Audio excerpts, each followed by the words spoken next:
네, 안녕하십니까.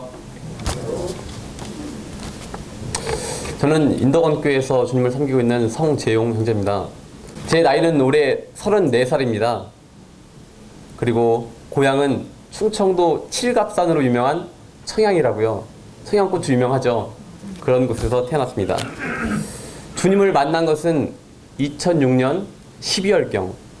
그래서 만으로 하면 6년 6개월 정도 좀 되는 것 같습니다. 그 전까지는 한 번도 교회를 나가본 적이 없는 교회 배경이 전무한 사람이었습니다. 교회에 나가지 않았던 이유가 크게는 저희 어머니 때문에였는데요. 저희 어머니가 신내림 받은 분이었거든요. 직업적으로 이렇게 무당은 아니었는데 왜 시골 보면 방 한 칸에 그 법당방이라고 해가지고요. 막 그런 요란한 그림 그려놓고 벽 한 켠에는 막 그 아이 한복이며 꽃신, 왜 그런 걸 달았는지 참 모르겠어요. 그러면서 어머니가 매일같이 이렇게 성수를 올려드리고 그것에 심취 있는 그런 분이셨습니다. 그리고 집에서 자주 볼 수 있었던 것이 워낙 시골이다 보니까 한 2달에 한 번, 3달에 한 번씩은 꼭 구판을 벌였거든요. 대부분의 구판에서는 어머니가 그 무당을 사서 막 200, 300 주고서 사서 막 하면은 했었고, 때로는 어머니가 직접 하는 것도 제가 봤거든요. 분명히 어렸을 때 아침에 제가 중학교 때 기억인데 어머니가 아들아 학교 잘 갔다 와 하고서 했던 어머니께서 가방을 메고 집에 도착했는데 그날은 어머니가 직접 그 2층에다가 빨간색, 파란색, 노란색 막 끈을 이렇게 막 손에 묶으시고요. 정말 그 난리 법석을 치시면 이상한 소리를 내면서 저희 어머니 동자신이 들었다고 그러더라고요. 그 아기 목소리를 내면서 막 요란하게 뛰는 모습을 봤어요. 야, 너무 그 어린 나이에 겁이 났었거든요. 그리고 그것이 알고 싶다 그런 거 보니까 정말 한편으로는 쇼 같기도 하고, 그래서 제가 어머니한테 끝나고 나서 물어본 적이 있어요. 어머니 그거 혹시 쇼냐고. 근데 그런 좀 의지를 돋구는 그런 행위냐고 했더니 어머니는 기억이 나지 않으신다고 해요. 근데 희한한 것은요, 그런 구판을 한번 버리고 나면 어머니가 그 야채 도매업을 하셨거든요. 그 시골에서도 있죠. 밭대기 작업이라고 비닐하우스를 막 수백 동 사가지고 그 먹는 차익을 한 마치 투기와 같은 직업이셨는데 구판을 버리면 사업이 정말 대박이 나는 거예요. 그 짧은 2개월, 3개월에 막 몇 억씩 벌고 그런 것들 실제적으로 경험을 하게 됐습니다.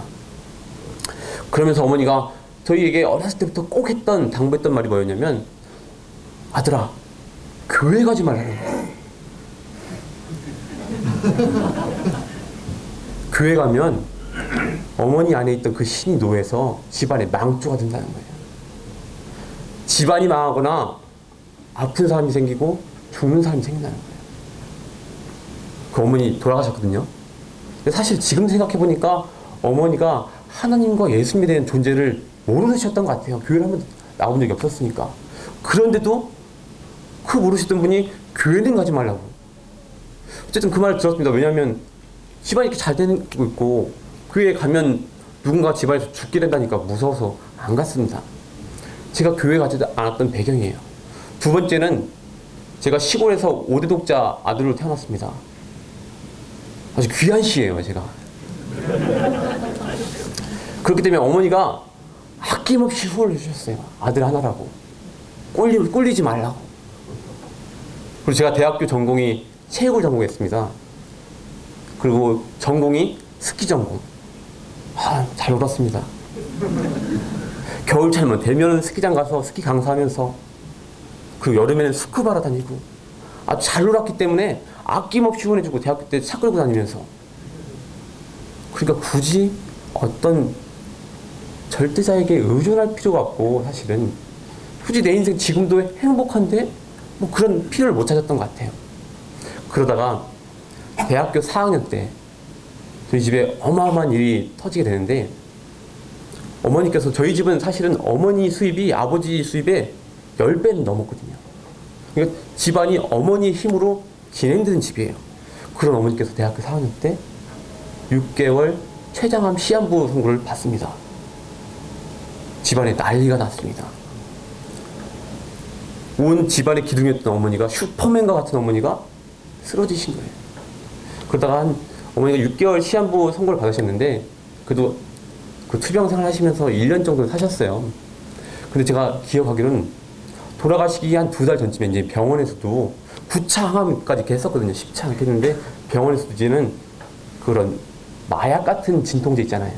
그걸 주면서 이제 오지 마시라고 그냥 좋은 거 잡수시고 준비하시면 될 것 같다고 병원에서도 포기를 했습니다.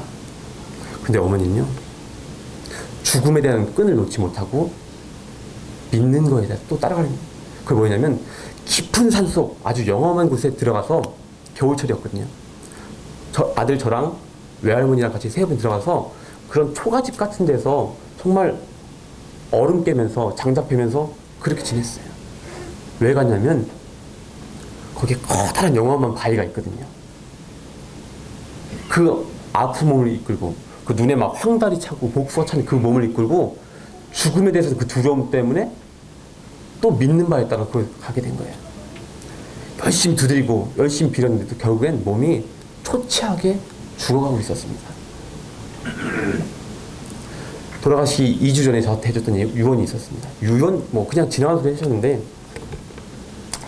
아들아 너는 교회 가라는 거예요.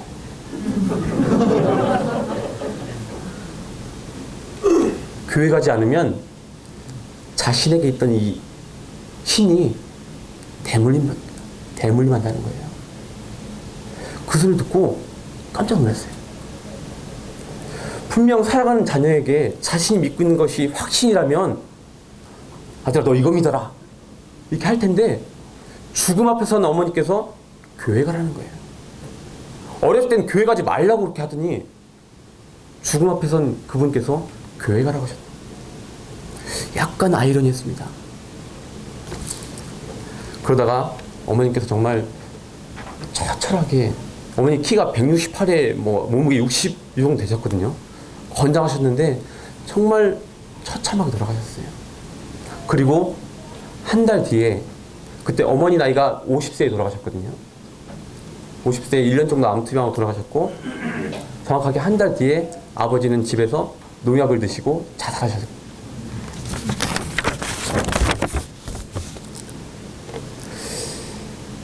한 달 사이에 부모님 2분을 잃었습니다.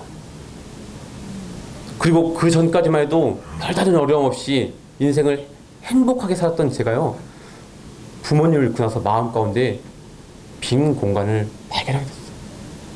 이 허전함, 허무함을 발견하게 됐어요. 완전 구멍이 뻥 뚫린 것 같더라고요. 이대로는 못 살겠다 싶어서 했던 방법이 이 공허함을 채우기 위해서 술을 먹어봤습니다. 제가 운동을 전공했기 때문에 술 잘 먹습니다. 술 잘 먹게 생겼죠. 술 진탕 먹었습니다. 매일같이 꾸준히. 자, 술 먹으니까 공허함이 채워졌겠죠? 예, 채워지더라고요. 정말 이 공허함이 채워지더라고요. 근데 다음날 더 큰 공허함이 생기네요. 늘어나는 건 술밖에 없어요. 술량밖에. 아닌가 보다 싶어서 2번째 했던 방법이, 이렇던 내 마음에 있던 이 공간을 채우기 위해서, 빈 공간을 채우기 위해서 이성 친구로부터 위로를 받기로 했거든요. 누님도 사귀어보고 동생들도 사귀어보고, 또 그 이성분들의 어떤 달콤한 위로가요, 이 빈 마음을 메우는 것 같더라고요. 그런데 왠지 잘 가고 헤어지면 왠지 나를 버리고 도망갈 것 같은 그런 불안함과 더 큰 공허함을 제가 발견하게 됐거든요. 야, 이것도 아닌가 싶어서 했던 것이, 제가 배웠던 것들, 취미생활들, 레포츠 이런 것도 채워보려고 했는데 마찬가지인 거예요. 어떤 것도 제 이 빈 마음을 채울 수 없다는 것을 알게 됐어요. 사람이 극한에 가니까요, 정말 죽음까지도 생각하게 돼요. 내 배경인 부모가 2분 다 돌아가셨고, 삶이 나이라는 26 되도록 아무것도 할 줄 아는 건 없고, 죽음까지도 생각했는데 사실은 죽는 건 좀 무서운 것 같아요. 높은 데 떨어지자니 그 순간에 공포가 엄청날 것 같고, 그래서 죽으면 아닌 것 같다. 그런 공허함 가운데 계속 고민하고 있을 때 지금 인덕원 교회를 저를 소개해 주신 한 분이 제 어떤 이런 얘기를 듣고서 교회 한번 가보지 않을래? 그런 마음 얘기를 해주셨을 때 제 마음 가운데서 위로가 되면 참 좋고 아니면 말지 하면서 그냥 한번 따라가 봤어요. 그래서 인덕원 교회에서 지금 연대기 성경 공부라는 것을 하고 있거든요. 아무런 배경도 없던 저에게 그 성경 말씀을 체계적으로 시간적인 순서에 따라서 가르쳐 주고 있는데 정말 하나님이 살아계시다는 것을 하나님이 어떤 분이라는 것을 제가 성경을 통해서 어렴풋이 알아가기 시작하고요. 귀신의 존재, 사탄의 존재를 배우게 될 때 저는 경험했어요. 아, 우리 어머니가 그 지배하고 있던 것이 바로 귀신 사탄이었구나. 알게 된. 그리고 시간이 지나면 그 인간의 창조와 타락에서 배우게 될 때 알겠는 거예요. 뭘 알겠냐면 왜 내 마음 가운데서 이 빈 공간이 생긴지를 알겠는 거예요. 창세기 1장 26절에 우리 사람은 하나님의 형상대로 지어졌기 때문에 하나님 그분이 내 마음 가운데 올 때 내가 그분 안에 들어갈 때 온전한 만족과 참 안식이 있다는 것을 알겠는 거예요.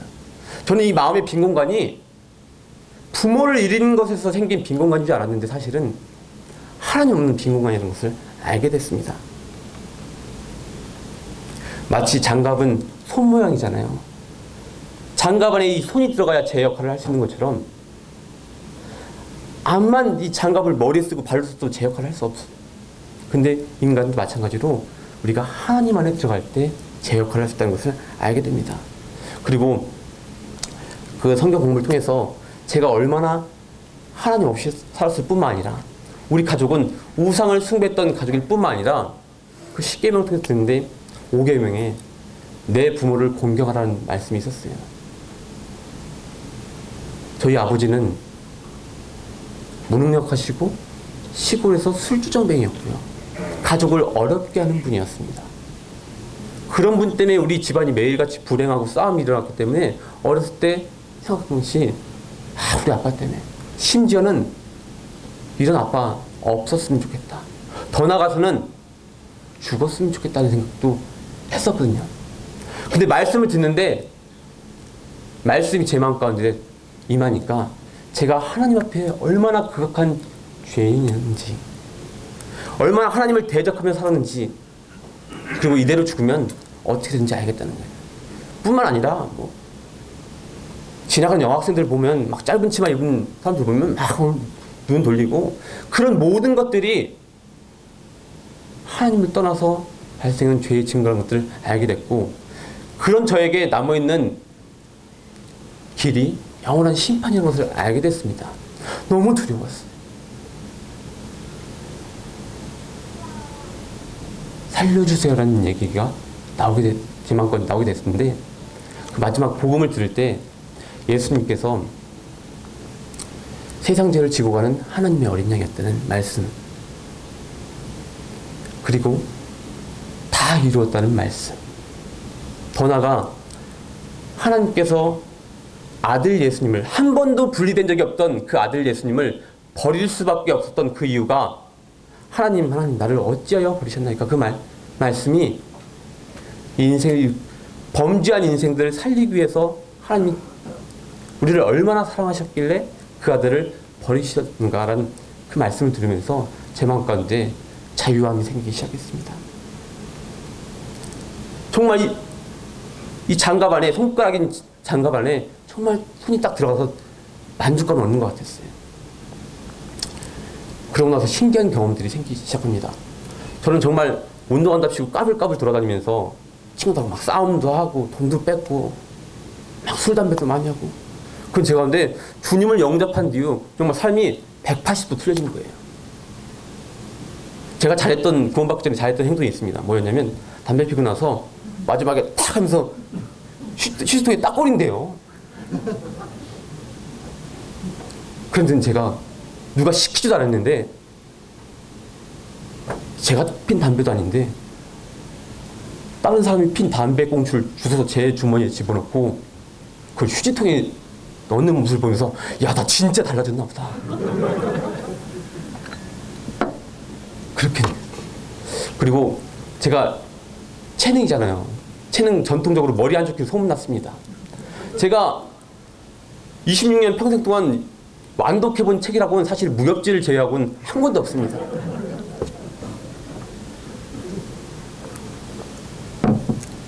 근데 제가 성경을 보는데요.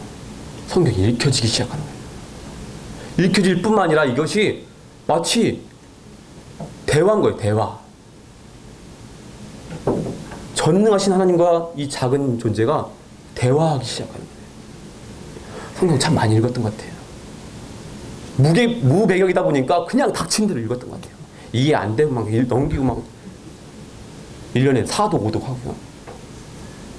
그리고 정말 말씀이 꿀과 같으니까 제가 하루에 그 암송구절 5개씩 이렇게 놓고요. 그 직장에서 한 2년 반 동안 이렇게 한 적이 있었거든요. 남들은 토요일, 일요일 쉬고 나면 월요병이라고 있잖아요. 저는 월요일 날 일하고 가는 게 너무 행복한 거예요. 이 말씀의 오로. 그러다 보니까 하나님께서 저희 어머니가 저한테 자주 하셨던 얘기가 있어요. 그 뭐냐면 우리 아들은 석두다라고. 석두. 석두가 무슨 말인지 아세요? 돌대가리라는 거죠. 뭐 공부를 워낙 못했으니까. 그런 하나님께서 이 석두의 머리에 말씀을 새겨주시더라고요. 제가 뭐 성경을 많이 한다는 것이 아니라 이 말씀이 저를 하나님께 인도한다는 그 사실을 알게 해주셨어요. 그리고 제가 부모님 돌아가시고 난 이후로 뭐 집도 절도 없으니까 사실은 살 데가 막막했었는데 구원받자마자 또 주님께서 교회를 통해서 은혜를 베푸셔가지고 교회에 한 2년 살게 됐거든요. 그때 당시 저보고 많은 성도분들이 뭐라고 하셨냐면 사찰집사라고 그랬거든요. 사찰집사. 구원받은 지 이제 얼마 부위가 되지도 않은 저희가 집사라는 거예요. 집사. 전 사찰집사가 뭔지도 모르는데 집사라니까 되게 높은 거 같아가지고 그냥 좋아했었거든요.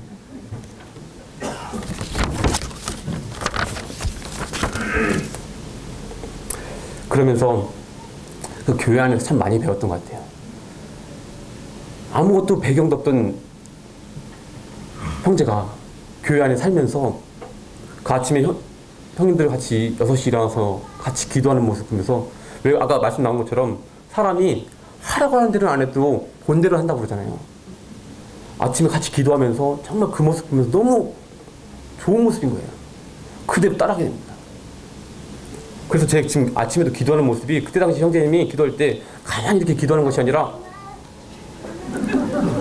저도 지금 교회 기도를 이렇게 한다니까. 그리고 형제님들이 정말 교회 안에서 지체들 간에 나누는 그 교제와 사랑들. 교회 안에 살 때 정말 이 형제 배고플까봐 주머니에 그 없는 형편에 5,000원 만원 찔러주시면서 식사하라고 했던 그런 것들을 제가 보게 됐어요. 교회 안에서 그 사랑을 보게 되고 교회 안에서 그렇게 2년 동안 살면서 참 하나님의 사랑과 지체들의 사랑 그리고 하나님께서 이 몸된 교회를 통해서 하신 역할과 중요성에 대해서 알게 하셨습니다. 그리고 저희 교회에 복음 잘 전하시는 형제님이 계시거든요. 그 형제님이 어떤 제 마음 가운데 중심을 좋게 여기셔서 항상 복음 집회 같은 데 데리고 있으면 항상 데리고 가셨거든요. 마치 예수님께서 제자들을 데리고 다니시면서 가르쳤던 것처럼 저도 여러 형님들이 정말 좋게 여기셔서 복음 집회 막 갈 때 있으면 항상 데려가 주시고 그렇게 해서 이제 한 번은요 구원받은 지 한 4개월 됐었나요? 부산 연제에 한번 가본 적이 있었거든요. 부산 연제에 가는데 복음 집회 때 선생님이 잘 전하시다가 중간에 급격한 감기 몸살을 걸린 적이 있으세요. 막 온몸을 막 사시나무 떨듯이 막 몸이 딱 봐졌고 그래서 속으로 좀 있으면 7시 이제 1시간 뒤면 복음 집회인데 막 그분 얼굴도 되게 못생기셨거든요. 누구신지 아시는? 죄송합니다. 이제 그분이 막 정말 몸을 사시나무 떨면서 막 이렇게 감기 몸살이 걸려서 근데 막 떨면서 문자를 보내시는 거예요. 제가 감기 몸살 걸려서 죽겠는데 지금 좀 있으면 집회니까 기도해달라고. 저 지켜보면서 너무 불쌍하고 저다 사고 치는 거 아닌가? 사람 다 주대놓고 저기 민망한 작업 아닌가 그렇게 생각했는데 웬걸요. 7시 강단에 올라가서 말씀을 전하시는데 당신들 그러면 다 죽는다고 막 지옥 갑니다. 막 이렇게 복음 전하시는 모습을 봤어요. 그리고 맨 마지막에 복음을 증거하시고 이 사실 믿는 분들 손 접으시려 이렇게 할 때 제가 뒤에서 누가 구원받는지 보려고 사실 눈 뜨면서 이렇게 지켜보고 있었거든요. 그런데 사람들이 좌우의 눈치를 계속 보면서 이렇게 손을 드는 모습을 제가 봤어요. 근데 마치 하나님께서 하늘에서 손을 이렇게 내려주시는데 사람들이 손을 잡고 올라가는 것 같은 환상을 보게 됩니다. 아, 저게 진짜 하나님께서 우리를 구원하신 목적이고 하나님의 쓰임받는 자의 모습, 하나님 저렇게 사람을 쓰시는구나, 그걸 경험했던 것 같아요. 그렇게 계속적으로 시간이 지나오고 하나님께서 더욱더 이제 인덕원 교회를 선교하는 교회로 계속 준비시켜 주셨거든요. 뿐만 아니라 저 개인에게도 정말 그런 일에 들여지고 싶다는 강한 소원을 주셨어요. 그런데 형들 저런 모습을 막 보면서 제 자신의 연약함을 보니까 사실은 이런 마음이 생기는 거예요. 아, 저 같은 어린 자가 뭘 할 수 있겠습니까? 소원은 있는데 할 수 있는 게 없습니다. 주님, 저 같은 연약한 자가 성경 지식도 없고 구원받은 횟수도 이제 불과 몇 년 되지도 않고 경험도 전무한 제가 소원만 가지고 있고 저런 어린아이가 뭘 할 수 있겠습니까? 할 때 주님에 대해서 간절히 제가 부르짖을 때 주님 저에게 말씀해 주시더라고요. 예레미야 말씀 보겠습니다. 1장 4절로 10절 말씀을 보겠습니다.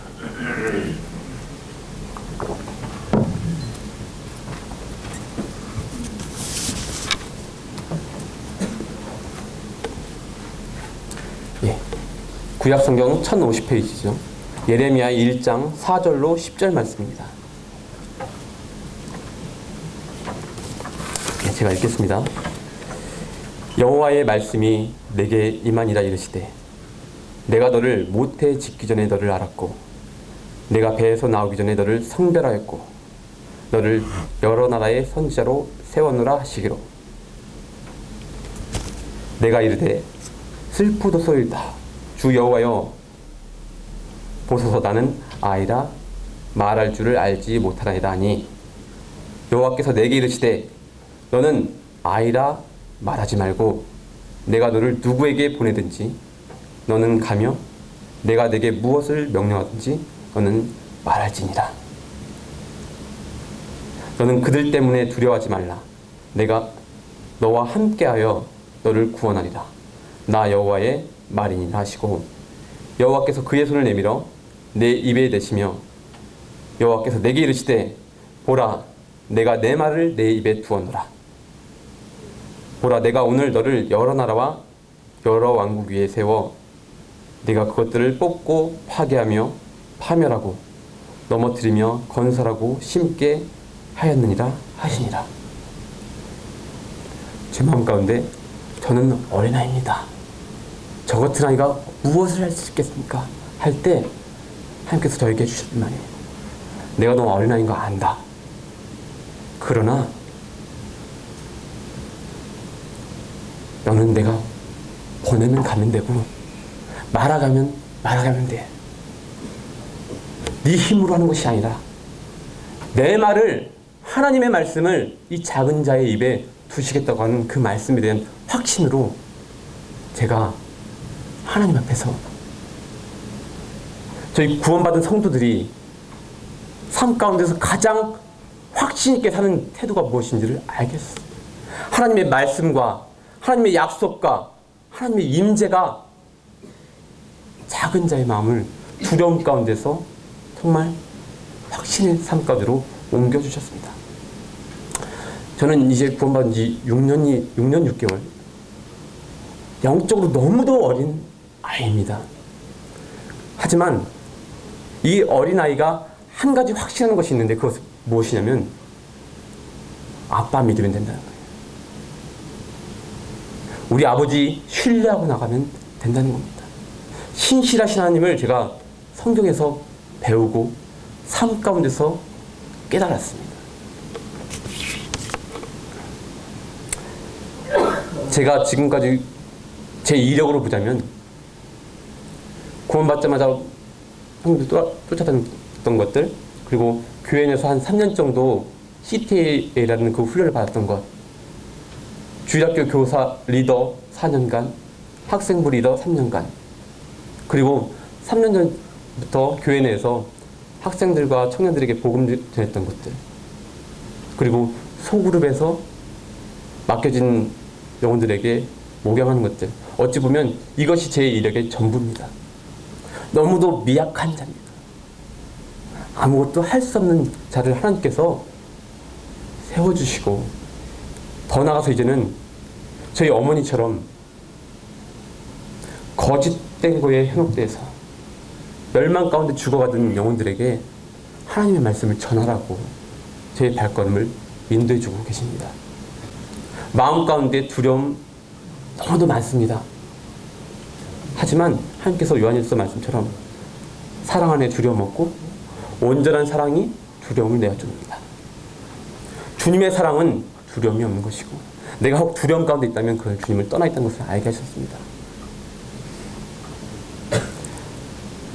말씀드린 것처럼 작고 연약한 형제를 위해서 성도들 함께 기도해 주시고, 더 나아가서 정말 거짓에 현혹돼서 죽어가는, 또 그 죽어가는 영혼들을 향해서 하나님 아파하시는, 안타까워하시는 하나님의 마음을 기억하게 하시고 기도해 주시면 함께 동역하는 저희 모두가 돼서 하나님의 영광이 그 땅 가운데, 하나님의 그 생명이 심겨질 수 있도록 기도해 주시기 바랍니다.